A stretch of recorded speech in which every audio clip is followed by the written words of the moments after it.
Magsalita ko Hello guys. Ito na po ang pansit canton na ulam namin ngayon.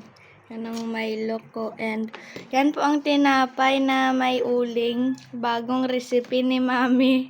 Yan. Yan. Dito po si Daddy guys. And ito din ang ulam ko guys. Pansit canton. Sa kanya ang pinakamalaki guys.